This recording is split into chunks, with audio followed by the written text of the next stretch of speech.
ମାରିଦେ ତୀର ମୁଁ ଆଣିଛି ଧନୁଷର ମୋର ମୁନିଆ ତୀର ମୋର ଲମ୍ବା ତୀର।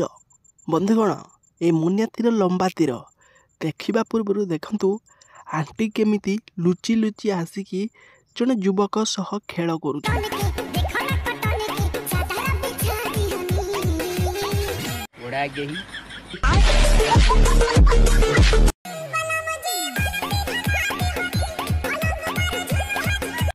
ଆଉ କ'ଣ କହିବେ ବା, ଏଇ ମହିଳାଙ୍କୁ ଦେଖିଲା ପରେ ସବୁ ବି ଆଶ୍ଚର୍ଯ୍ୟ ହେଉଛନ୍ତି।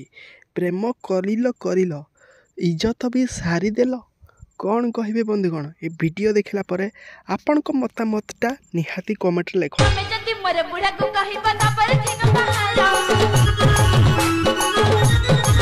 ମନ ହେଲା ବୋଲି ବାଟ ଦାଣ୍ଡ କିଛି ମାନିବ ନାହିଁ, ଖେଳ କରି ଚାଲିବ। ଏମିତି ପରା ପ୍ରେମ। ବନ୍ଧୁଗଣ ଦେଖନ୍ତୁ କେମିତି ଗୋଟେ ଘର ପଛପଟେ ଏପଟେ ଜଣେ ମହିଳା ଏବଂ ଯୁବକ ଆସିକି ରାସଲୀଳା କରୁଛନ୍ତି। ସୋସିଆଲ ମିଡ଼ିଆରେ ବନ୍ଧୁଗଣ ଭିଡ଼ିଓଟି ମଧ୍ୟ ଘାଇଁ ଘାଇଁ କରି ଭାଇରାଲ୍ ହେଉଛି। ଏ ଭିଡ଼ିଓ ଦେଖିଲା ପରେ ବନ୍ଧୁଗଣ ଆପଣଙ୍କ ମତାମତ ଦିଅନ୍ତୁ।